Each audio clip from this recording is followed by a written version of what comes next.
It's to be expected now. Ladies and gentlemen, welcome to another episode of whatever we're calling this, the eMLB Inside, whatever the heck we call this. It's Brenden, JR, and myself. We're missing Tim, we're missing Andrew, but we still got a good crew here today, ready to talk about roughly the first third of the eMLB season. Gentlemen, welcome in. How are we doing? Doing pretty good. A little bit curious to see how this is going to get posted, seeing as we have an unannounced change to the YouTube editor. So, I'm curious how this is going to work. Yeah, I forgot that change was unannounced. Yeah.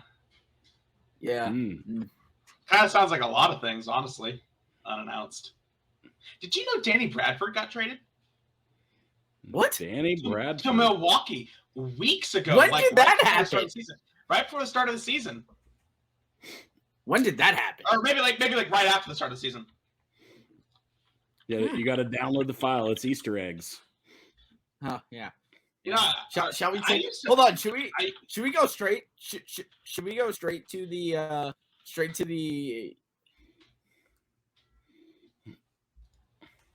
not the editor? Yeah, 421 for Steve Parkinson, Sergio Roca, Jim Wilson, and Luis Morales. That's a good package. Yeah. And no one talked about it because he ended up in Milwaukee for trades. We're all used to not looking at the transaction reports for trades. No. Yeah. It's interesting the Milwaukee stepped forward to make that trade. Yeah, it's especially interesting because they're not having a very good season.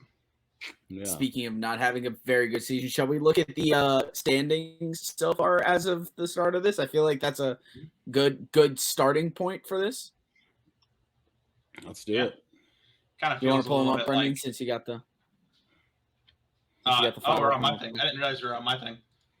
Yeah, why not? We showed Danny Bradford. So here are the standings, ladies and gentlemen. We'll start with the AL East. Toronto with a 2-game lead on Cleveland. Boston and Tampa and New York all within roughly 2 games of each other. Detroit, 12.5 back. Baltimore starting to pick up a little, winners of their last 6 straight, still sitting at 15 back, well underneath 500. And Chicago bringing up the rear. Yeah, bringing up the rear. Over in the West, we have a 3-horse race, as everyone expected, between the Angels, the Texas Rangers, and Houston, all separated by just a game and a half. Seattle with 5.5 back, and then we see the slight drop-off. Oakland a little better than I think a lot of us definitely thought, at only 13 back. Portland 17.5. Kansas City 18, and Minnesota 18. Your current 4 wildcard spot holders are Cleveland, Texas, Houston, and Boston, with Tampa and New York within 2 games. Looking at the NL side of things, Philadelphia leading over in the NL East with 61 wins, which I believe, or 41 wins, I should say. Yeah, I say 61 wins. Sorry. Where'd those extra 20 come from? Sorry, the 4 looked like a 6 for a second. Leading the MLB in wins. They're 41 and 17. Played 60 games yet. Yeah. They are 41 and 17. 6.5 back are your Cincinnati Reds, baby. Followed closely behind by Pittsburgh, Washington, and Miami. Then a little drop off for New York, Atlanta, and the Expos de Montreal. Then in the NL West, we have the San Diego Padres leading the Cubbies, who are 4.5 back. San Francisco at 5 back. Los Angeles at 7.5. St. Louis under 500, 10 games back. Milwaukee 13.5 back. Colorado 15 back.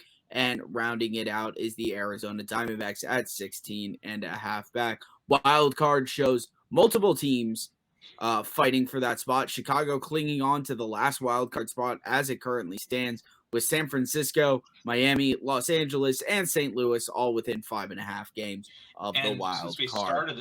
We started this show talking about crazy trades, and we finished this last segment talking about the Cardinals. Let's talk about Andrew huffing glue and trading Alex Lee.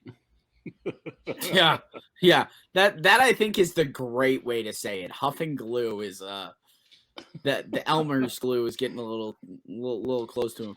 Alex Lee, along with Jonathan Stevers. Along with Stever, in exchange for a Cole Winn, Federico Cabrera. Oh, I'm on my own scout. Let's just use OSA for now. Cole Winn, Federico Cabrera, Hal Kellogg, Glendon Kuhn, Clyde Torkel, that's a great name, and Andy Gilbert. So it appears to be a package of whatever prospects in exchange for a very good CCP. And that's the part that makes me say huffing glue, because I can't understand why you make your last big trade to ship off Briggs for Courtney so you can move Lee to second where he wants to be and then promptly immediately trade him. This feels like a Daffy Duck moment. What the actual fuck? Yeah. I think that's the only way to explain. And I'm going to say Texas fleeced. Absolutely highway robbery. We talk about Chris robbing people. We talk about Ben robbing people. How about Jamie coming in here and just robbing Angie? Cole Winn's pretty good. Why are we on versus right stats? That makes sense. Cole Winn's pretty good. But I'd say Cole Winn and Steve are basically a wash. I'd say I agree with that. Then you have Federico Cabrera, who is a good defender with some speed. Not a CCP. You have Hal Kellogg. Profiles more as a reliever. Yeah. Former eMLB 1.0er. Definitely a reliever Great with name. 2 pitches. Great not name, a CCP. Not a CCP. Clyde Torkel, great name again. Oh, there we go. Stoke Race is CCP. So you did get a CCP back. But again, I don't know that I've seen Stroker Ace at any streams anytime recently. And we're seeing Mr. King Butcher at least one of the 3 streams a week. And even if you look at it beyond this year, which I guess Andrew had to be looking at it that way to make this move. Cole Winn's a free agent at the end of the year. I mean, you get him. Alex Lee's going into arbitration. Like, you still have team control for 3 more years. And I feel like if you hold out 1 more year, you can get a much better package than what you just acquired. And I believe he had just signed Stever to a 4-year extension back in March or during spring training. So. Do you feel like Andrew is blowing up his team just because he's under 500 and starting to dismantle just because he's not exactly where he thinks he should be?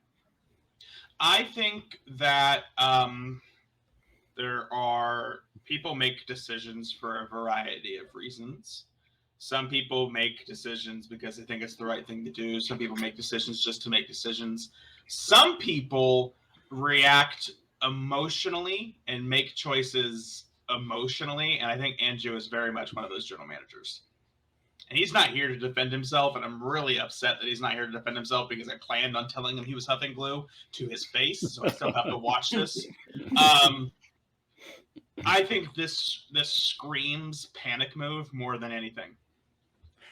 I always think it's interesting if somebody makes a move like this without having shopped the player around some. I mean, he may have, looking back, he may have put like a post in the trade block that listed Lee on there, but he didn't. To make this trade in late May of a season, I don't know why you wouldn't have at least tried to look around first to see, publicly if there was anybody that would make you a deal or what the rush was to go ahead and do the deal now versus just waiting a while. This is a great. Go ahead. The rush was he was already upset, so the first good decision, the first thing that came to him was what he was going to do. The one thing I will say, and this just made Texas that much more competitive in that already very competitive AL East, that they were. They're hanging in there. I mean, I think that they're a half game back. They've got Lola Thurman, who's absolutely killing baseballs. You've got Vladimir Guerrero Jr., obviously. Now you've got Alex Lee, who's going to be your second baseman. You got Edgar Barrios, who's probably playing. Oh, actually, how does that work? Edgar Barrios moves to third. My guess is Edgar Barrios moves to third. Well, hold on. Let's look at his lineup because it's got Go back for a second. Alex Lee, Barrios DHing, Mike Gentile at third. Wow. Man, to have the luxury of being able to do that. CJ Abrams gets Hold on. CJ Abrams, he gives CJ Abrams a completely pointless 9-year deal, and he sits on the bench. This was a head scratcher of a contract extension last year that we didn't talk about, and I kind of wish we had talked about. He's actually hitting really well to start the season too. Why the fuck is he on the bench? Oh. Why the fuck is he on the bench? We need answers, damn it. We do need answers. Someone needs to fly to England right now. We need to get that British Bulldog on this show. How the fuck is CJ Abrams on the bench? He's good. It's not like oh, it's an albatross contract that you regret and you're not playing him, and that's the right thing to do. How are you starting Gentile over Abrams? It's a very good question. Because Gentile can't hit. Gentile can't hit the broadside of a barn. I mean, he might be able to hit the broadside of the barn. He just can't hit it to the broadside of the barn. Yikes. Good questions. Good questions. All right. Let's move on. I was not expecting to discover this today, but what are people doing? CJ Abrams, confirmed future Baltimore Oriole. That contract is not. I can't afford it. Speaking of the Baltimore Orioles, Brenden, you like to talk about how a lot of this season has been bad luck for you. You guys are on a 6-game winning streak right now. Yeah, but are you already out of it? Are you already out of it? It's over Milwaukee. I'll say that in just a second. It's over Milwaukee and the White Sox. I'm not exactly cheering. I'm just happy you're still cheering, right? I'm happy that we won games. I'm not going around bragging about a 6-game winning streak. Hey, but like we were talking about before we started recording about football, a win against the White Sox is the same as a win against the Astros. That's actually true. Thank you for throwing that back at me. That's actually really good. That's good. That is a factual statement. That is a factual statement. The good thing is though, if you look at the rest of his schedule here in June, let's take a look at that Baltimore June schedule. The Orioles could still continue a lot of this momentum. They have they have a series with the Rockies. They have a series with the White Sox again. They've got a series with the Diamondbacks. They've got 6 games with the Yankees. That Yankees aren't too much further ahead of them. You're gonna have a tough stretch there. 3 against the Yankees. You're gonna have a tough stretch. Luckily, with some Colorado and White Sox in there, but you're gonna host the Yankees, then you're gonna go to New York, then to Los Angeles, and then host Tampa. That's a tough set of games in there. Yeah, I agree. Basically, I've got 34 games. 10 games down right now. We've got 34 games until the All-Star break. I think a realistic expectation for this team. I don't believe we're a bad team. I thought before the season we were an 85 to 90 win team. I think now we're an 80 to 85 win team. But it's a bad start. I think a realistic expectation for this team in the next 34 games is 19-15 to 20-14.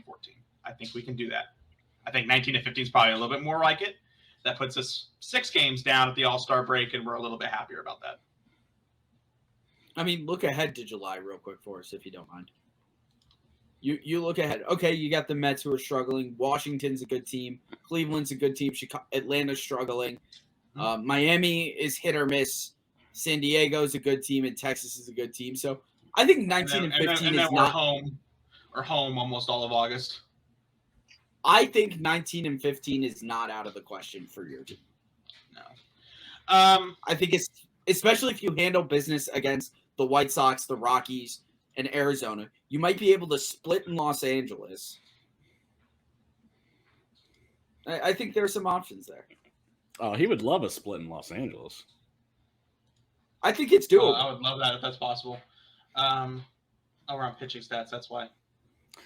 I think the thing with Baltimore is if you look especially at the starting rotation, there's definitely potential there for those guys to pitch much better than they have.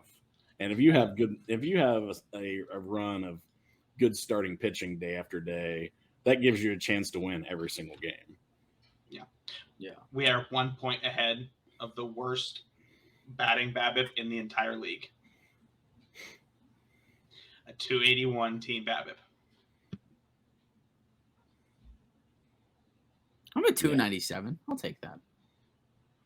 That's about average. Yeah. Mr. Dan Walker is having himself another fine season. He's got a 369 BABIP allowed. Jorge Soto is struggling a little bit.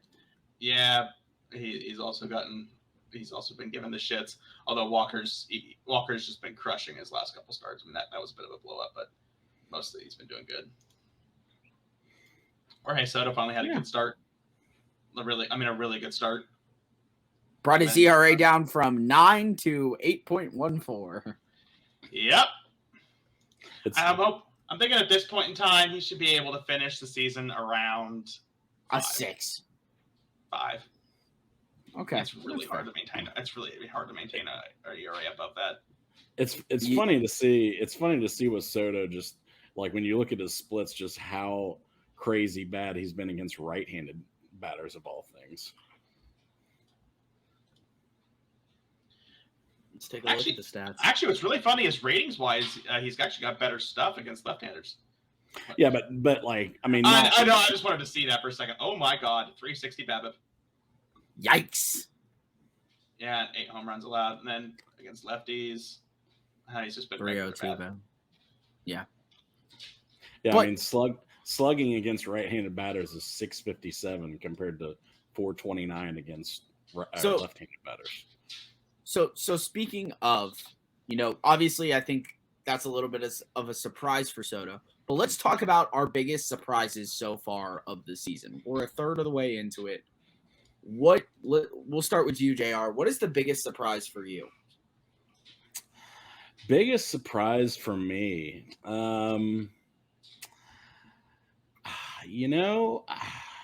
have to say, I'm a little surprised at just how good Philadelphia has been. I mean, I believe, thinking back, I can't remember if I picked them or Pittsburgh to win the division, but I thought Philly was going to come back and still be a solid team. I don't know that I looked at them as being this on top of things through the first third of the season, having the best record in the league. Obviously, I know they added Ethan Knight in the offseason, and you had a lot of CCPs and young players there that were stepping up. But man, they have been on an incredible run. And that Dante Haversham guy is pretty good, eh? 2.4 and 1.6. He's been worth 4 WAR between his pitching and catching. And Brenden, what is your? Oh, go ahead. To go ahead and take a look at league leaders for pitching, 2.6 is the best, so no one up there. He is currently the 4th most valuable player in the league by WAR, which is value. So, yeah. Brenden, what is your biggest surprise of the season? My biggest surprise of the season is just how good Cincinnati pitching staff has been. I mean, they're 3rd in ERA in the entire league. How the hell does that happen? It's Cincinnati. Like, I liked a lot of the moves he made, that were made for the pitching staff. I genuinely thought that they were going to get a lot better. I was not expecting this. Jimmy Hernandez is having himself a fine season, getting back to the extreme promise he showed during his debut age 20 season in 2025 with Arizona. Striking out 31.2%, by the way. Fantastic. Potts. Potts is funny because Potts keeps struggling to actually keep runs off the board, but predictor metrics like Sierra suggest that he should be among the league's better pitchers. So we'll take it as we go. Hey, Victor Munoz, Brenden. looking really good. Ahead. So I see a little blue next to Luis Maldonado. What's that all about?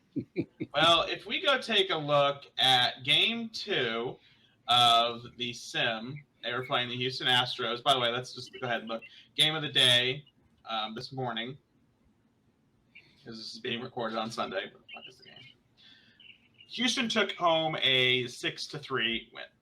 Okay, in Game 2, Houston won 4-3, but that's not what's really interesting about this game. What's really interesting about this game is if we go into the replay, and we hit start replay, and we go ahead and go to the 6th inning. Let's go to the bottom of the 6th. So it's bottom of the 6th, okay? A 1-1 ball game. Luis Maldonado is on the mound. Seiya Suzuki is leading off the inning, okay? First pitch. Single right up the middle. All right? Ball fielded by Trey Griffey. Toss back in the infield. Hold on. I'm gonna give my commentary for a second. Good piece of hitting there by Seiya Suzuki. He really looked good smacking that one up the middle. I like the voice. All right, so Juan PA steps into the box. Juan PA himself is having a really, really good season, not getting a majority of the playing time because this Houston team is so stupid in terms of their roster. They can just sit a guy like Juan PA on the bench for the most part. Like he's only got 116 at-bats. It's 17 home runs, though. Luis Maldonado deals. First pitch. Oh, actually tosses over. I didn't actually watch this earlier. So 1-0 count. 1-0 count. Juan PA up. Fucking blasted to right field. Son of a bitch. Oh, can you guys hear that? Hey, there's no doubt about that one, bud. All right, 396-foot shot. So Luis Maldonado, all right. Now his general manager, his manager of his team is does not manage based off of reason and logic. He manages based on emotion. Okay, and he instructs him to do this. Oh, and that he goes right after a bench clearing brawl. Oh, look at Cabrera go down. Cabrera's being restrained. All right, let's read this real quick, okay? I can't. I guess I can't read it. Go back. Let's go backwards. I go back. Oh, that was stupid. I wanted to go back.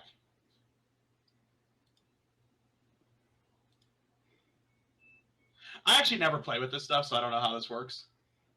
We're having fun, guys. We're learning on the fly. We're having fun. Oh, I guess I just left it. Well, so let me give you all a little background here, okay?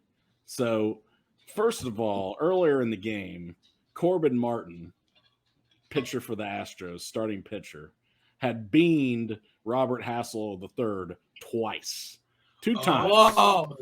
2 times. And the umpire didn't, come out warning. Did nothing. He did nothing. Robert Hassel says, "All right, I'll take my base, I'll just go down to first base. Robert Hassel hit is me? An upstanding member of society. Upstanding guy. Now, Luis Maldonado, being a leader, he is a leader on this team, even as a rookie. He's that type of guy to step up and defend one of our top hitters. So Juan PA goes out there and hits a home run. And he pimps it. I don't know. You didn't really see it there in the replay. Was there the bat flip and everything? The flip. He watched it. I mean, it was 396 feet. We're not talking a moonshot here. Like, don't admire that one, okay? If you want to admire a home run, hit one where the first number is at least a 4 or a 5, okay? Like, come on. You're gonna pimp a 396-foot home run just because the Reds were your former team and sent you off packing? Come on. So Juan PA runs around. I don't know. He's saying some kind of gibberish out there as he's running around, and all these Astros are woofing it up in the dugout. So Luis Maldonado is like, one of my teammates has just gotten beaned twice. This punk ass pie has been running around the bases, running his mouth. So guess what, Will Cabrera? You're gonna wear one right in the goddamn ribs. And what happens? And I'm picturing his wrestling bit where he goes, "Now let me tell you something. Now, what No, I'm happens? gonna tell you something. Will Cabrera doesn't just go to first base like a man, like Robert Hassel III did twice. He comes charging out there like a little kid, and then he got put down. That's what happened. He got put down. You couldn't really see it really well in the replay there, but he got put down by Luis Maldonado twice. First he hit him, and then he dropped him. Luis Maldonado just came in and went stone cold stunner. He just Yeah, that's right. You know what? I love it. The Astros for too long have been walking around like their shit don't stink, and their general manager walks around like he knows more than the rest of us. I like it. And then hold on. I'd like to defend Ben for a second. In his defense, he does know more than us. I don't think so. I think he's just got a good team. Yeah. And then guess what happened? On Sunday in the series finale, the Reds got the W. So this galvanized this team to come back the next day and get the win. Cincinnati Reds World Series champions in 2028. You heard it here first, ladies and gentlemen. All thanks to Juan P.A. We stick together in Reds country, baby. So Luis Maldonado got suspended. Okay, he's suspended a few games. Did Will Cabrera get suspended? He got suspended 4 games. Maldonado gets suspended 6 games. A crying shame. So Maldonado misses 1 start. Yeah, all because Will Cabrera caused the incident. He could have just walked to first base like a man. Yeah, but he got intentionally beamed. Well, you don't think Robert Hassel III got intentionally beamed? Twice? Once? Okay, once. That's an accident. Who was the pitcher? Corbin Martin. Punk. I mean, it's that average control. Just misplaced him. Hey, if you can't control yourself, you should not be on the mound. That's all I got to say. Are appeals getting filed to the commissioner's office for Luis Maldonado? No, because, hey, you know what? We'll take our punishment. We're men. We don't cry. You know? We don't come charging out to the mound like Will Cabrera. Little Willie. Little Willie. I love this narrative that's being created between Will Cabrera. I like it. I want to see more Reds Houston matchups. I'm really upset that you guys are in different. Could the Reds Astros ever live up to the Pittsburgh Arizona back in the old days of eMLB? I mean, Reds Astros used to be a big rivalry. It did. They got moved to another league. Yeah, just let me talk to you. So when we meet them in the World Series, you know, Will Cabrera might just wear another one or 2. Hopefully Will Cabrera makes it to the All-Star game. And then maybe Victor Munoz will shove one right up his ass. Maybe that'll happen. The professional wrestler in JR is like the wrestling lover in JR is coming out right now, and I love it. I absolutely love it. This is amazing. Well, let me go on to my surprise of the season. My surprise is how my surprise is how shitty Atlanta's doing. I did not expect this. I thought this team was going to be better. I mean, I could have told you that this was going to happen. This is not. No one asked you. I mean, you just brought it up, so that's fair. No, I thought their lineup could have strung together more for them, and this pitching staff obviously has struggled, to say the least. What pitching staff? They don't even have a pitching staff. They've got JJ Goss. That's about it. They've got JJ Goss has made 6 relief appearances. Looks like. Jeez, give the man a start. They're actually only running with 12 pitchers. That's so odd. Yeah. Is Forrest Whitley has been relegated to the bullpen. However, he's got a 1.27 ERA in the pen. Oh no! Over 28.1 innings. Wow, that $20 million to pay for 97 How much is his contract? A lot more money than it should have been. Oh yeah. Yeah. Yeah, you got that contract. You still got that Soroka contract. Yeah, that's. I wonder what idiot signed that Soroka contract. That's gonna be hanging around for a while. I just want to point out, Soroka signs the contract prior to the 2027 season. So 2027 is when you left. So you probably signed it in the 2026 season, like during the season, right? Yeah, I did. Actually, we can see that actually. That was in the 2025 season. March of 2025. Signed a 7-year extension in March 2025. Then why the hell does it say signed prior to 2027? That's weird. Because that's when the contract kicked in. So prior to that makes sense. Prior to 2025. All right. So he has 3 full seasons underneath this contract, and he has all right, respectable. Bad, but like whatever. He 8 innings, 2.1 there. So it's a decent seasons. It's a 30-something million worth. What's his WAR? Well, you want to use our WAR, we're looking at 5.8. His regular WAR, we're looking at 5.9. So I'd say that it's pretty close there, and you can say a little under 6 over 3 years. Yeah, the math for the average WAR price, he should be about 16 to 18 million. If we're going off roughly.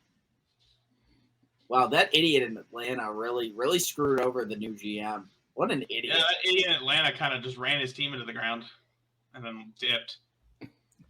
Yeah, what an idiot.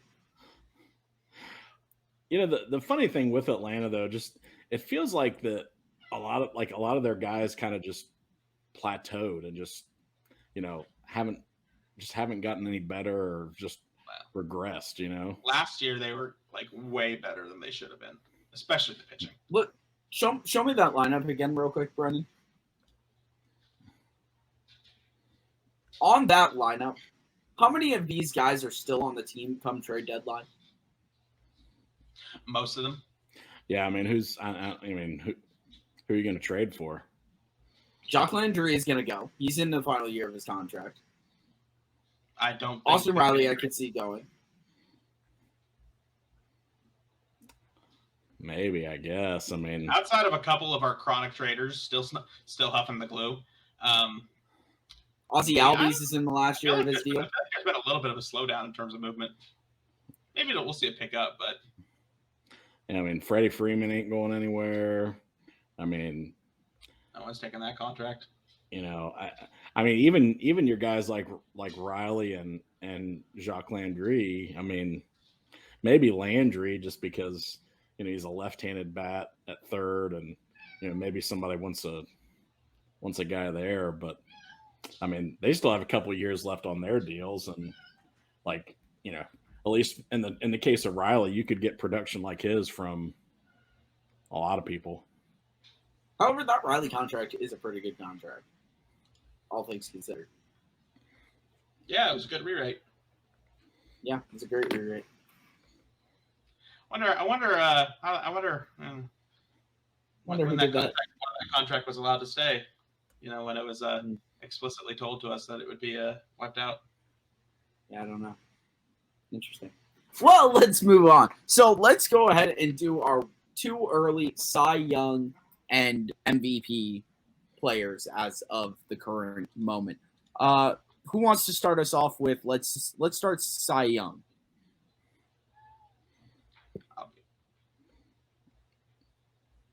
I'll admit I not paid attention to the other teams in the league as much as I normally do this year.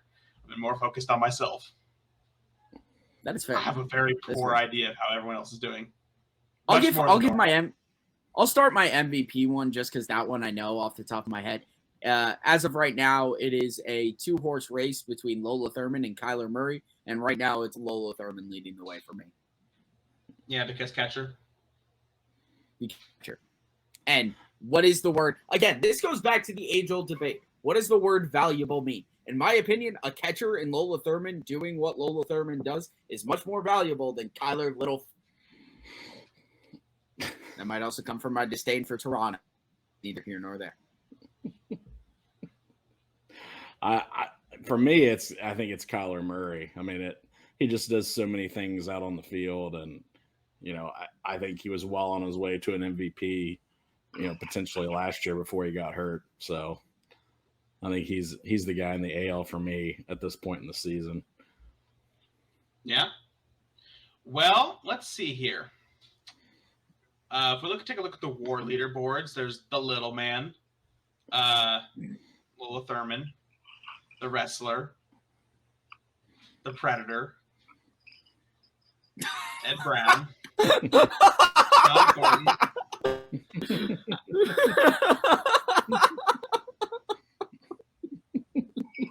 Can we all just agree, by the way, that like the lack of new information coming out is extremely damning? Well, yeah. I mean, that tells you what you need to know. Yeah.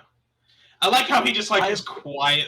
Like in MLB asked out of the park to remove him from the game. If you just start a new save right now, Wander Franco's not in the game. Really? He's done. His career's over. Deep down inside, what could have been, it hurts. But Junior Caminero, he will go down as one of the funniest failed careers of all time. I don't know if funny is the right word. It's a little funny. He's a monster, but it's kind of funny that he's. It's like 3/5 funny. If you can't find humor in the fact that this might be one of the most original ways to blow up a super promising career that I've it just ever heard. Hurts. It hurts. Okay, it still hurts. It's all right. Your team. We finally have another superstar after long. We finally have another superstar over Longoria, and he decides to be a dumb fucking bitch. Multiple times, according to the Dominican Republic.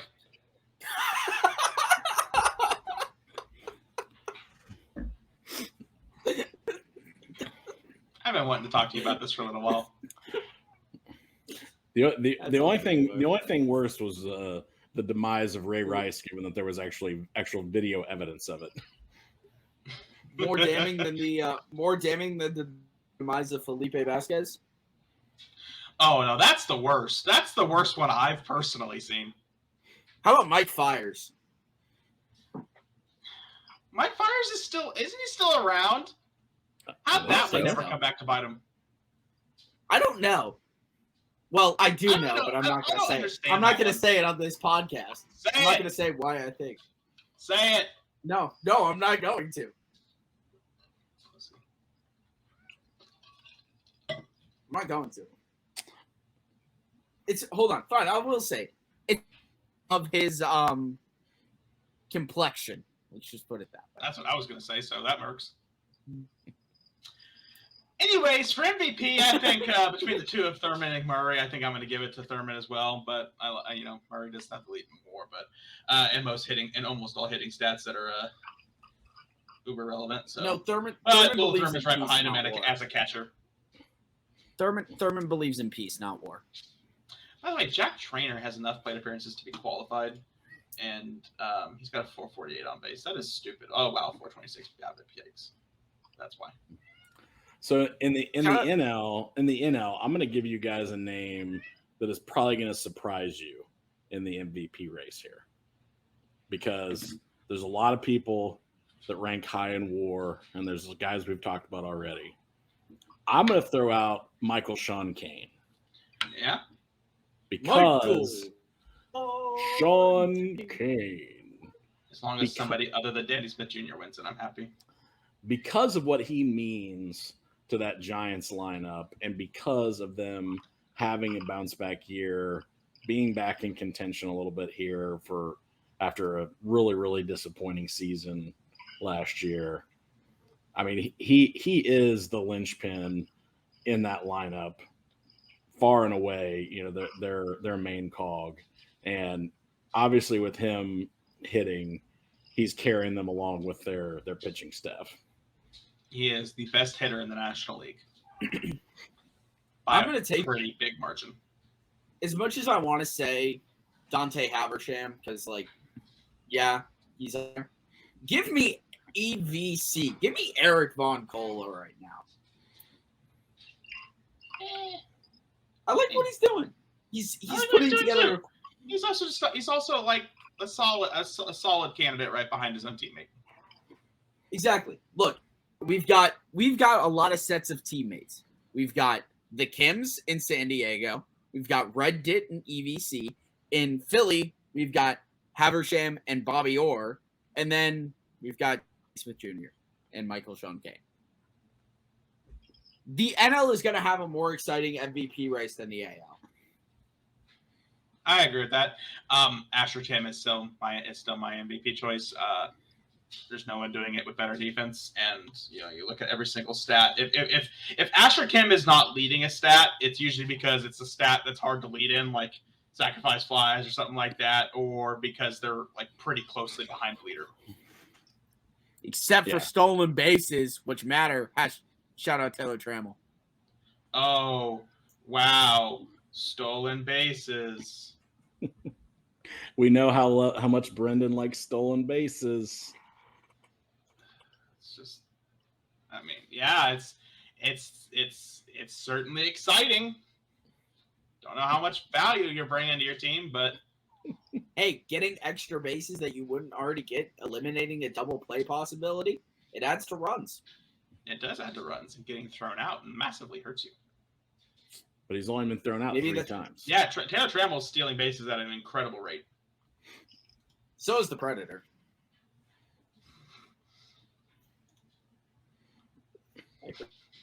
I hurt a lot. My body hurts. The Predator. I want to see what we're gonna do with him. I want to see if we're gonna keep him in the league or not. I think we will. You got to keep probably him just in the end up league. renaming. We kept Felipe Vasquez in the league. We did keep Felipe Vasquez, and he keeps getting jobs too. He's a player. He's still pretty good. Yeah, he's still pretty. He's in Toronto now. He's not very good this year. Last year he was pretty good. Well, he had been pretty good. I mean, they had a really bad 2026. They had a really good 2025. Yeah, so 2024.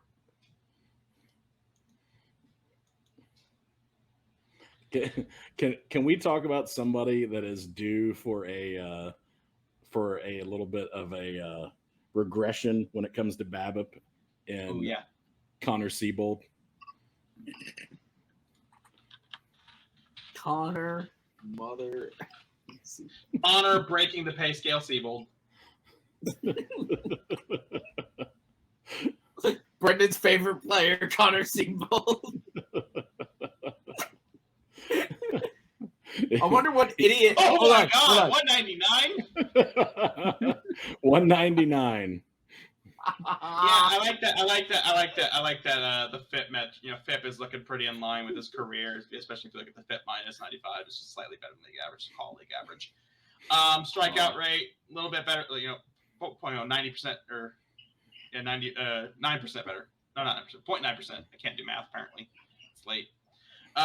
Walk rate way down. Not giving up as many homers as he normally does, at least the same rate. No, actually, right on pace with that. And 2.97 ERA. That's not well, good. Gentlemen. If I do say so myself, I think we've covered a lot of good information today. I don't think we've covered any useful information today, if I'm being completely honest. No, but this is a fun part, or what? But you know what it's time for? Time for hot seat. I don't even know if this is gonna go up on the YouTube channel at this point. No, so we're gonna do hot seat because this is fun. JR, you get to sit in first. I don't know who's gonna edit it. JR, you ready for your hot seat question?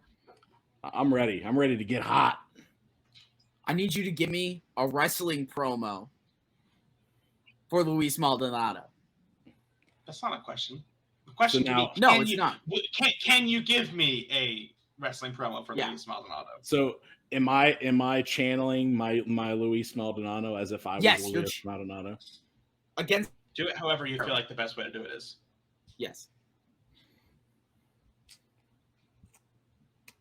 Okay, I think I can do this. Pretty sure I can pull this off. All right. Now let me tell you something, Houston Astros, Will Cabrera, Corbin Martin, and all you other fools. I get out there on the mound. I'm there to do business. We're all there to do business. But you come out, you hit Robert Hassel III, you hit him again. You know what that means? That means you got to wear one. And when you wear one, be a man. Don't be a pussy. Be a man, and be a man. Now, you decided you were going to try to charge at me. You were going to try to charge at Louis Maldonado. Well, let me tell you something. How did that work out for you, huh? How did that work out? Not so good, Will Cabrera, did it? Didn't do so well for you. So I'm going to tell you this, Will Cabrera. All-Star break. You and I, steel cage match, baby, on the island of Hawaii. Go I up love at the base of a volcano. You and me, steel cage. Loser has to jump in the volcano. What do you got, Will Cabrera? What do you got? Cabrera's got 3 inches and 50 pounds on Luis Maldonado. Louis is fiery, man. I'm telling you. Have you ever seen Rey Mysterio? Have you seen Rey Mysterio against the Great Khali? Anything's possible, baby. Louis is adaptable. He'll find a way. Oh hell yeah! Cabrera's also Brenden, Dominican. your question. Shit, I don't know what I can do to bring. I don't know what I can bring up to follow that. You probably should have let you go. Should have let me go first, so we can finish with that. Sustainability. Where do you feel like you're at right now? You're obviously better than we expected. How sustainable is this? I do think losing Andy Glasser is going to hurt. That he was going to be one of my main guys at the back end of the bullpen. I was kind of having him and Matt Festa and Zach Houston kind of as a little bit of a 3-headed monster at the end of the bullpen there. So losing Glasser hurts. Victor Martinez has pitched really, really well so far to start the season, but he's not going to keep at that rate. I mean, he's definitely going to regress a little bit. I think that's obvious here at some point. So I think for me, the biggest things are I really need Jimmy Potts to improve his numbers and pitch more like he should. And there's gonna have to be a couple of bats that really step up. Obviously Trey Griffey has still hit pretty well this year. Humphrey's had some moments. Hassel, has started off showing a lot of power, but he's been nicked up a couple times. Guys like Juan Alzagray, Taylor Trammell, those guys are gonna have to hit for me in order to stay in playoff contention. And quite honestly, I'll probably have to make some kind of deal to at least add one bat if we stay in contention for an extended period of time, and potentially something in the bullpen. Those are the 2 areas that come early mid-July, if we're still in a good spot, I'll definitely be out there looking for a bat to add. Probably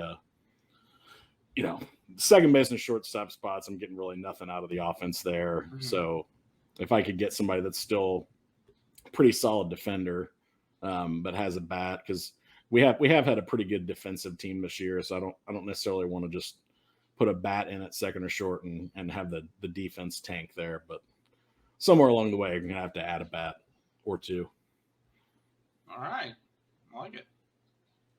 Brenden, you're I'm next. Cool. Yeah, you're going to go next. When are you going to stop bitching about it all being luck and take some accountability for how shit your team has done this season? I really don't feel like it's been bitching. I feel like it's just like a head off any conversations of people trying to talk shit. You didn't answer the second part of the question. Not gonna. Nah. There's been a little bit of. I'm definitely not happy with a couple of the way a couple of moves played out all around, though. I try not to manage my team emotionally. Every time I make a decision based on emotion, I usually regret it. So I'm not going to do it. Fair. Nice. I'm also not going to be baited by you. I try. So my question is, so right now the division leaders are Toronto, the Angels, the Phillies, and the Padres. Mm-hmm. If you had to pick one of those teams to implode and not make the playoffs, who would that be? Ooh, now that is an excellent question.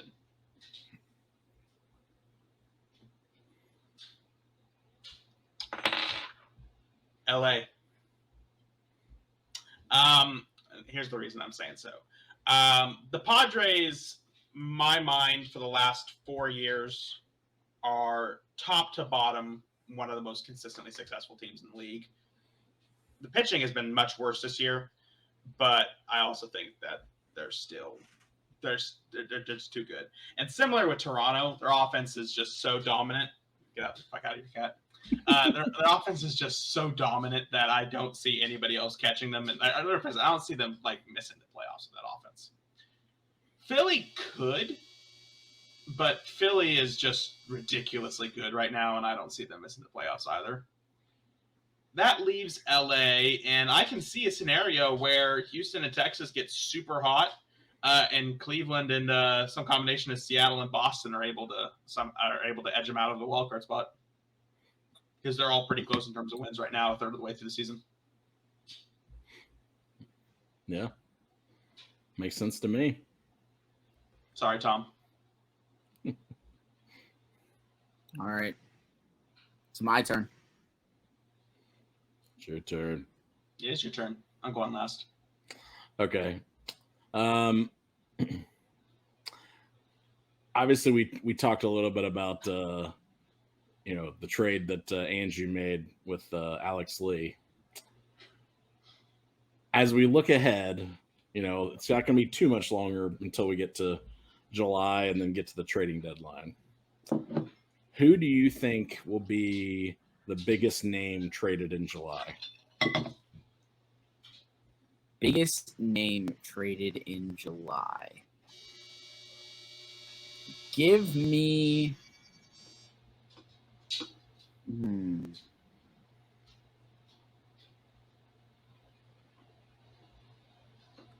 That's a great question. I honestly haven't put much thought into that one. I am going to go ahead and go with.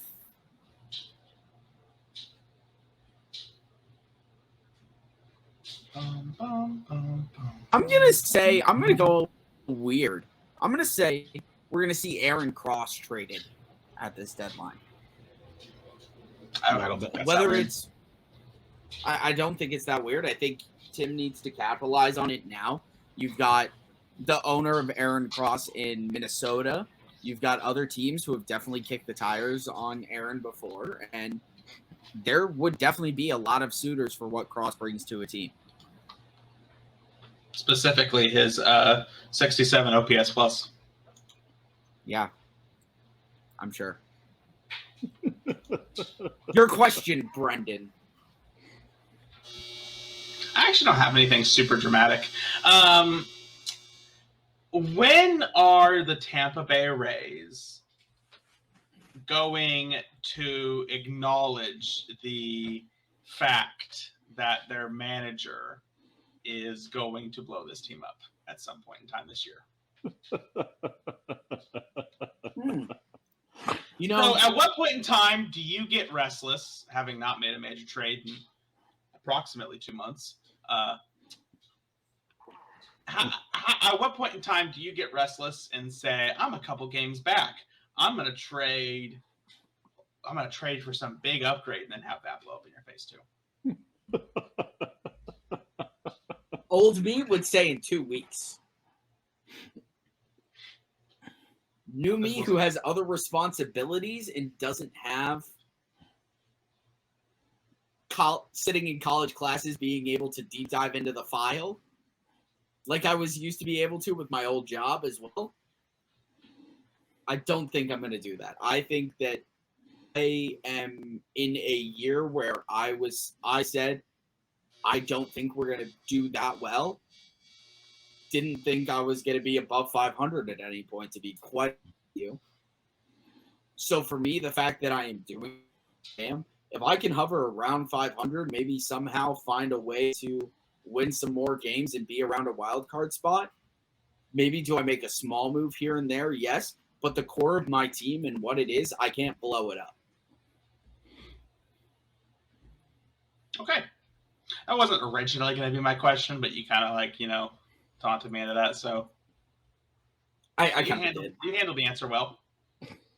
Like a professional, sir. Like a professional. Like a pro. Yeah. Best hot seat is JR's wrestling promos. JR is the best at this. JR did the fuck, marry, kill a few podcasts ago. Honestly, JR, as much as Aiden thinks he owns the hot seat, it's actually JR's. No, it's JR's segment. We just live here in it.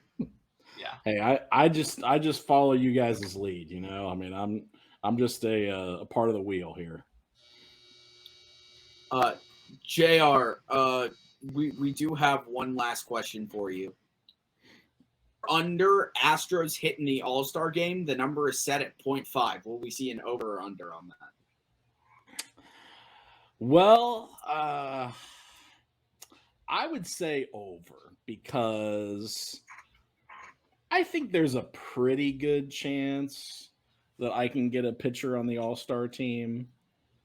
And if not, I mean, who doesn't want to hit an Astro, right? I mean, come on. Yeah, fuck the Astros. So Fuck the Astros. Love you, Ben, but fuck the Astros. Let's be real. At some point in time, somebody from that team, and be honest, I mean, there's going to be a lot of Astros in the All-Star game, so there's going to be a lot of guys to choose from. So why don't we just hit all of them? Why don't we just make a pact right now? I'm calling to all of my National League GMs because we know how this works. We manage the All-Star game, and we split it up amongst GMs from our league. So I am making a call right now. I'm calling out.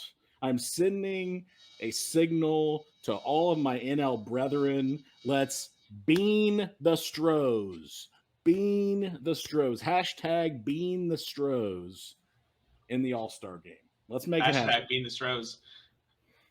Hashtag bean the Stros. You can spread the word on X. On X.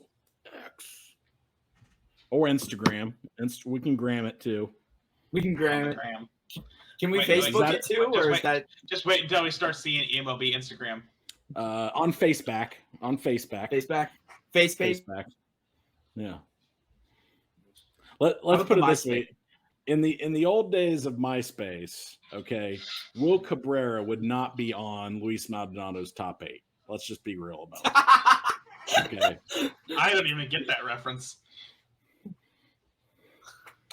Oh, that man. makes no sense to me. The top 8 on MySpace was like, what was the equivalent of, what was your number programmed into the phone, your auto dial number? I mean, Brenden, it's the equivalent to your best friends on Snapchat. Or your power rankings. I mean, it's like your friends' power rankings, basically. Ah, okay. So you have a there top. We go. We had to put in eMLB terms. I'm surprised Aiden knew. Aiden, did you? Aiden, I did. Like, what? MySpace died when I was like 10. One of my last. I'm also cultured. One of my last posts on MySpace. I don't know if that counts as culture. I was out at a bar in Main Strasse in Covington, Kentucky, and this dude had a coat on that, and let's be real, this guy was like mid 50s, late 50s, okay, maybe even 60, and he had jeans and like work boots on, and like just looked like a guy who came from like the paint store after work or something, right? Mm-hmm. But he had this coat on that had a fur lining around, the neck, and had gold dollar bills all over it was the pattern on the coat. And I took a picture of it and I showed it to a friend of mine and I said, "Hey, that coat's money." And that was the last thing JR posted. That killed MySpace, I think. JR, are you solely responsible for MySpace dying? I hope so. It was either me or that goddamn Tom guy. That fucking Tom guy. Yeah, that Tom guy. He wanted to be everybody's friend. He got real pissed that he wasn't in everybody's top 8 and just shut that shit down. Right. That's Do you another not one that's going understand right the over Tom from Brendan's head. MySpace? It is. Yeah, that one just went. Oh my god, look at demonize. Do you see the demonize on him? Came Yeah, around. she knows Brendan, Tom. She knows who I'm talking about. She's like, that motherfucker owes me So money. Brendan, whenever you started a MySpace account, everyone started as friends with Tom from MySpace. Yeah. Like he was like the Zuckerberg of Oh. MySpace. I like how no one calls him by his last name, so it's like clearly a level below. That's just like Zuckerberg. Tom. Tom would welcome me to Tom. MySpace. Hey, I'm your first friend. And he had this douchey picture of him, that was his profile photo. It What's was his last name, terrible. Falzone? I don't even remember that he had a last name. It was just like I don't he had think this he did. like I think it was he had just. this like laugh on his face. Did that one go over JR's head? 'Cause I don't know if he caught it. Oh, I didn't hear you. I don't think. Was the last name Falzone? Oh, Hey, I don't know. No, Brendan. His last name was from MySpace. Oh, It was Tom. that's why From that's why it was named MySpace. It was his last name. Yeah, from MySpace.